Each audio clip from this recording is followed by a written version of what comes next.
வாவேலு உள்ள போலாம். இல்ல சார் வேணாம். நான் உள்ள வந்த தேவையில்லாத பிரச்சனைலாம் வரும். பிரச்சனை வந்தா சமாளிக்க தான் நானும் ஆனந்திலாம் இருக்கோமே. தைரியமா வா.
அந்த தம்பி தான் கோகிலாவோட தம்பியா? அப்படித்தான் நினைக்கிறேன்.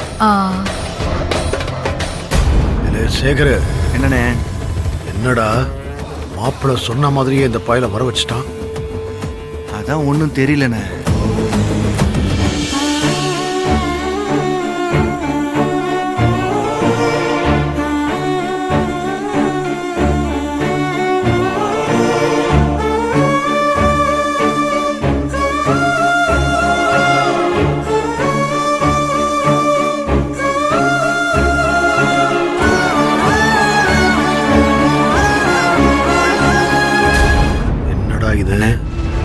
எந்த கலவரமும் இல்லாம கல்யாணம் நல்லபடியா நடந்தாதான் ஆனந்தி எனக்கு கிடைப்பான அமைதியாக இருந்தேன். அவளே இவ்வளவு பெரிய ஏழரையை இழுத்து விடுறா. எதிர்பார்க்காத பல திருப்பங்கள் நடக்குது. ஆமாண்ணே, எனக்கு ஒன்றும் புரியலண்ணே. எல்லாருக்கும் வணக்கம். நீங்க எல்லாம் அதிர்ச்சியா பார்க்கும் போதே தெரியுது நான் வேலுவோட வருவேன்னு நீங்க யாரும் எதிர்பார்த்திருக்க மாட்டீங்க.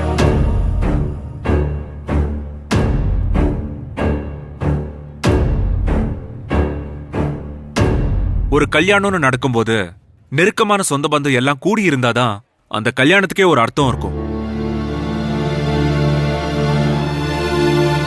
கோகிலா கல்யாணம் நடக்கும்போது அவ தம்பி வேலுவும் அவனோட வைஃப் வாணியும் இருக்கணும்ல, அதானே கரெக்டா இருக்கும். அங்கிள் இவ்வளவு தூரம் வந்திருக்காங்க, இனிமேலும் கோவப்படாம ரெண்டு பேரையும் ஏத்துக்கோங்க. இங்க பாருங்க தம்பி, உங்க மேல ரொம்ப பெரிய மரியாதை இருக்கு. நீங்க இந்த கல்யாணத்துக்கு வந்தது ரொம்ப சந்தோஷம். ஆனா அதே நேரம் வாங்கன்னு வரவேற்க முடியாத சூழ்நிலை உருவாக்கிட்டீங்களே.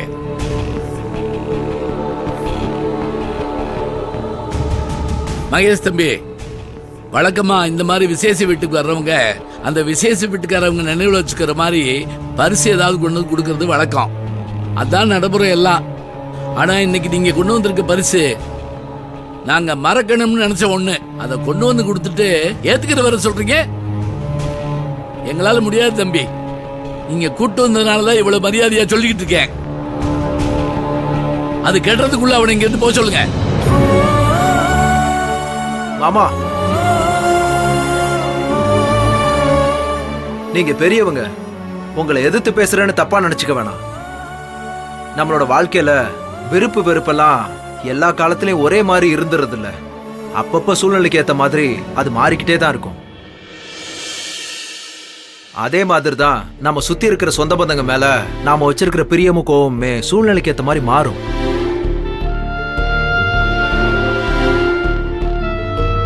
என்னைக்கும் நடந்த ஒரு தப்புக்காக இன்னும் நீங்க வேலுவை வெறுக்கணுமா? அவருக்கு தண்டனை கொடுக்கணுமா?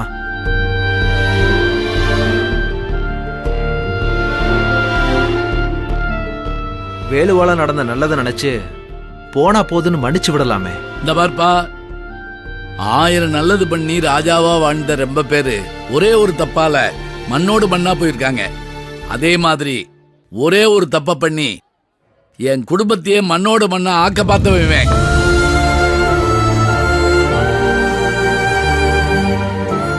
நீங்க பறிஞ்சு பேசுற அளவுக்கு இவன் ஒன்னும் அவ்வளவு நல்லவே இல்லை மாப்பிள.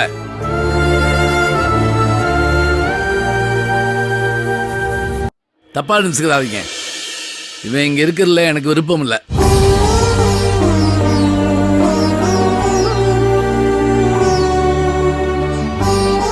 சம்பந்தி, உங்க வலியும் வேதனையும் என்னன்னு எனக்கு புரியுது. உண்மையை சொல்ல போனா இதுவரைக்கும் நாங்க உங்க குடும்பத்துல இப்படி ஒரு புள்ள இருக்கிற விஷயத்த நாங்க கேட்கல. அதுக்கு காரணம் அத பத்தி கேட்டா நீங்க என்ன வேதனைப்படுவீங்கன்னு தெரியும். அதனாலதான் கேட்டுக்க வேண்டாம்னு நினைச்சோம். நானும் உங்களை மாதிரி எல்லாத்தையும் அனுபவிச்சு தான் இங்க வந்து நிக்கிறேன். நடந்ததே நினைச்சு ஒன்னும் ஆக போறதில்ல சம்பந்தி. இதோ நிக்கிறானே என் மூத்த புள்ள, அவனும் எங்களை வேண்டான்னு உதறி தள்ளிட்டு போனவன் தான். நானும் உங்களை மாதிரி வீம்பாத்தான் இருந்தேன். இந்த நிக்கிறானே சின்னவன், அவன் தான் போய் பார்த்துட்டு வருவான். எனக்கும் கோபம் தான் வரும். ஆனா இப்பதான் கொஞ்சம் கொஞ்சமா புரிய வருது. நம்ம கோவதாமம் மட்டுமே குடும்பம் இல்ல சம்பந்தி, எல்லாரோட ஆசாபாசமும் சேர்ந்ததுதான் குடும்பம். நம்ம பிள்ளைங்க ஆசைப்படுதுங்க, நாம செய்ய வேண்டியதெல்லாம் கல்யாணம் பண்ணிக்க போற அவங்க 2 பேருடைய மனசும் நிறைஞ்சிருக்கணும். அதுல நமக்கு விருப்பு வெறுப்பு இருக்கான்னு பார்க்க வேண்டாம். கல்யாணம் நல்லபடியா நடக்கணும்.